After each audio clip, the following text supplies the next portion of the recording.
Praise the Lord.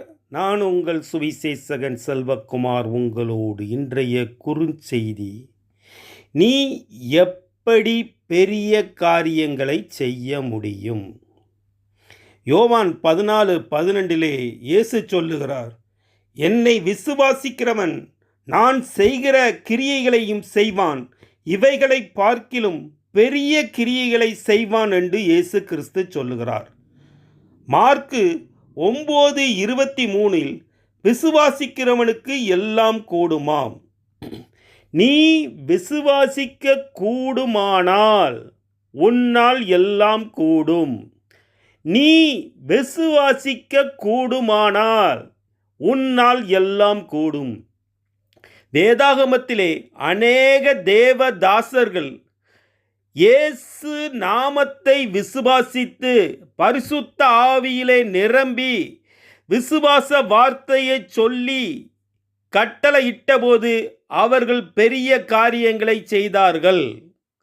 இப்பொழுது நீ விசுவாசிக்க கூடுமானால் இயேசு செய்ததை விட பெரிய காரியங்கள் செய்ய உன்னால் முடியும். இயேசு பிசாசுகளை துரத்தி கட்டுண்டோரை கட்டவிழ்த்து வாழ வைத்தார். நீ விசுவாசிக்க கூடுமானால் உன்னாலும் செய்யக்கூடும்.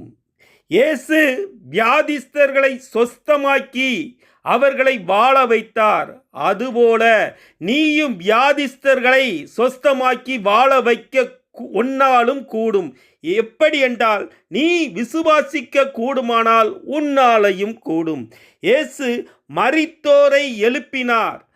அவர் செய்தது போல உன்னாலும் செய்யக்கூடும். எப்படி என்றால், நீ விசுவாசிக்க கூடுமானால் உன்னாலும் கூடும். மார்க்கு 9:23 சொல்லுகிறது, விசுவாசிக்கிறவனால் எல்லாம் கூடும். ஒன்னால எல்லாம் கூடும்.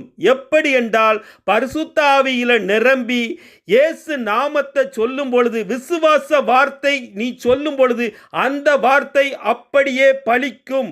அது நீ சொன்ன வார்த்தை அப்படியே நடக்கும். கட்டுண்ட ஜனங்களை கட்டவிழ்த்து வாழ வைக்க உன்னாலே முடியும். வியாதிப்பட்ட ஜனங்களை வியாதியை சொஸ்தமாக்கி வாழ வைக்க உன்னாலே முடியும். இயற்கையை கட்டுப்படுத்த உன்னாலே முடியும்.